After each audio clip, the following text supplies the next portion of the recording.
Good morning, traders and investors. My name is 𝗧𝗴𝗀, and I'm the Senior Strategist for �wealthPress. Today is September 6th.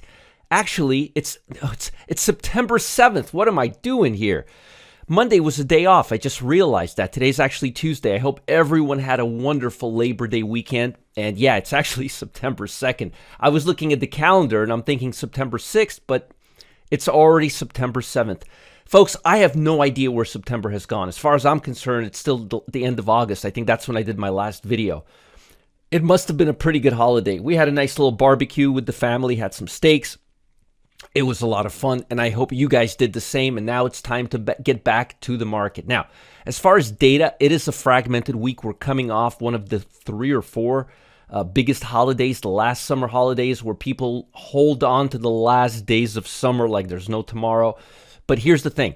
It's going to be a fragmented week, which means it's going to start out a little slower than usual, but it's going to probably gear up as we get into Wednesday or Thursday. So don't expect too much from the market the next few days unless there's some major COVID news, and it's been heating up, oh yeah, or there's major financial news. But I'm not really expecting the market to really pick up till Thursday when we have the jobless claims. It's not going to be a big week for data. As far as the markets that you need to pay attention to, please keep your eye on the bond market. And I don't know why it always does this. It always switches me to contains instead of starts with, but let's see if we could find the bond market here. Look at this. Very difficult to find the bond market. Let's just go to the futures. This thing has been acting up lately. Let's see here. Financials. Here we go. Bonds. Here we go. Let's look at bonds. Now, I've been telling you guys, and boy, oh boy, I've been telling anybody who would listen to me that bonds are heading lower. And as you can see here, we're breaking the 50-day line, and I think we're going to head lower. Let me look at the continuous contract here. So as you could see here, why does it do that? Things are not cooperating with me today. All right, that's the continuous contract. As you can see here, we were hovering above the 200-day moving average. All of this time, I've been telling everybody and anybody we're going to break down. We're finally breaking down. We're finally breaking down. And I think we're going to break down, and we're going to go to about the 161 level on the 30-year. And if you guys are not 30-year bond traders, if you're 10-year traders, I got to make you guys happy too. I want to give you the levels. I want to give you the levels on both assets, because I know some trade the 30-year, some trade the 10-year, and some trade the TLT. But the TLT is not cooperating. But as you can see here, it is looking exactly the same, and the 10-year is already breaking lower. If we can break through the 132 level right here, there's a good chance we're going to go down to the base, which is at 132. That's a full handle from where we're at right now, which means higher interest rates. Let's see, is that ticker symbol? Now it's working. After I show you the 10-year and the 30-year, the Treasury starts working. So as you can see here, we're at the 50-day line. We're still above the 200-day. I think we're going to break down below this level and go down to our base, which is all the way from 146 to 136. That's a big level, and I think we're going to be breaking down, because I don't think there's a lot more. Once this COVID passes, and I think we're close to the peak on this Delta variant, I think we're going to see lower bond prices and higher interest rates, higher yield on interest rates. So interest rates I'm expecting to go up, and bonds to go down, because they're inverse of each other. Now, as I mentioned, the markets are, or I might have not mentioned, we're opening up. We're going to be opening up in about 2 hours and 13 minutes or so. I like to do this nice and early to get you guys started before the opening bell. The markets are random this morning. Look at this. The Dow is up 17. The Nasdaq is negative 12. Very little activity. Not surprising at all, considering we just came off the holidays. And if you look at the let me look at the RSP, the equal weighted SPY. That'll give us a really good idea of where we stand right now. You can see here the market is higher, but it looks like we're going to go lower.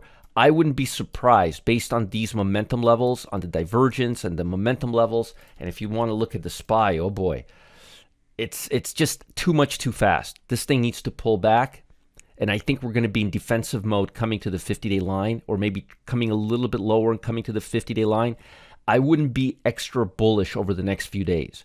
Neutral at best. Put the call ratio is random. It's in between the red lines, which means anytime it's between these lines, it's random. It's at 0.89. It's not at 1, but markets are choppy. Now, in terms of sectors, the best 3 sectors right now are real estate, technology, and healthcare. The worst 3 sectors are basic material, consumer discretionary, and energy. Again, real estate, tech, healthcare, that's where your upside advantage is. Your downside advantage is with basic materials, consumer discretionary, and the energy sector. Yes, the energy sector right now. It's been doing awful because of the COVID infections. They've been the death rate. It's getting really, really bad. As far as the S&P 500 is concerned, the best stocks are Moderna, FTNT, Fortinet, Albemarle, Nucor, Nvidia, Gartner, Extra Space. Do you remember me talking about Quanta, Extra Space, Monolithics, Regeneron, Charles River Laboratories, Albemarle? They're still the strongest stocks. Now, the weakest stocks in the S&P 500, Las Vegas Sands, Lamp Weston Holdings, Discovery, General Motors, not good. Micron, Western Digital, chip stocks. That's bad. That's bad.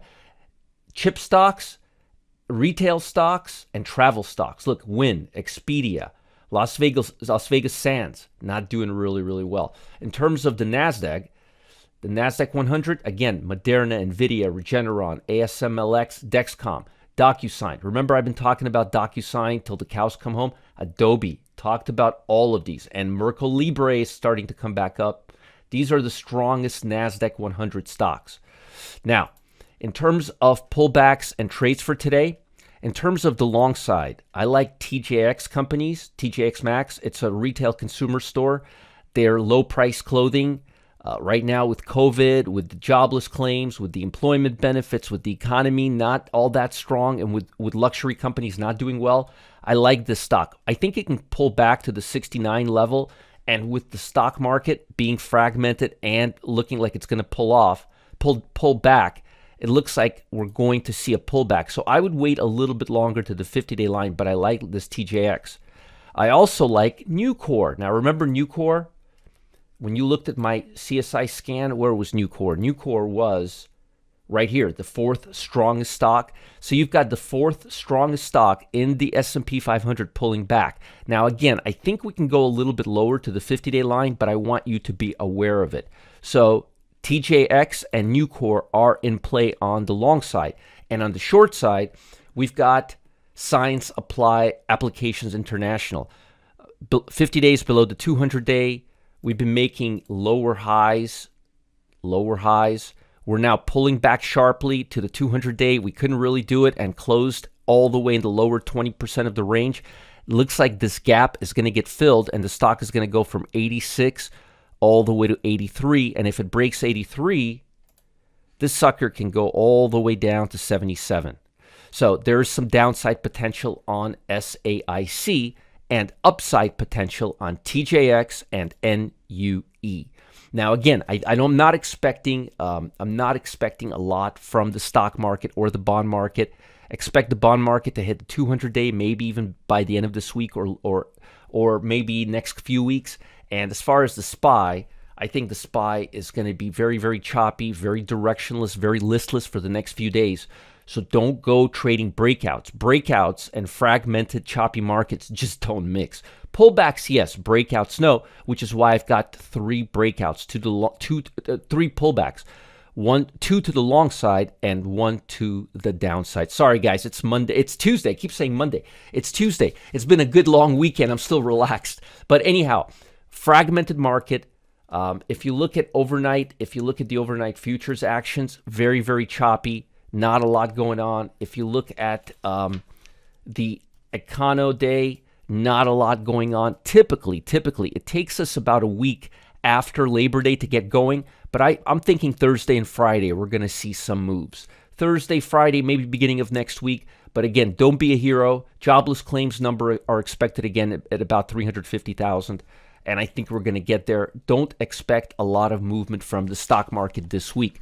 and be defensive. This is not a time to be a cowboy and leverage trades because markets are very choppy, non-directional, and typically hedge funds don't come in till a week or several days after major holidays.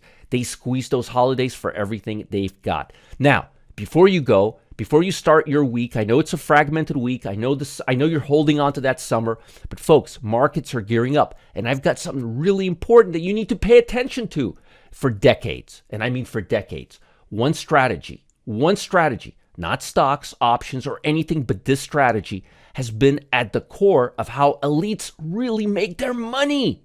That's right. I'm talking about trillion-dollar banking firms like Goldman Sachs, JP Morgan, Bank of America, which have quietly, on the down low, built multi-generational wealth for over 76 years. On the down low, quietly, conservatively. Now, thanks to a new government initiative, investors can get in on a secret for the first time in almost 80 years. Folks, you don't want to miss this. Secret, first time exposed in over 80 years. The same ones Goldman Sachs, JP Morgan, Bank of America have been building multi-generational wealth on for 76 years. Government initiative? This is something you really need to check out. And according to this, investors can get in on this secret for the first time in almost 80 years. You can't afford to miss out. Click on the link below to learn more about the secret that elites have hidden from everyday traders for almost 80 years. Great Caesar's Ghost, I gotta get in on this. And as always, make sure to like this video, subscribe to this channel if you're watching on YouTube, and stay ahead of the market by being the first to be notified when I post new videos giving you pullbacks on 3 hot stocks. Don't you want that kind of stuff?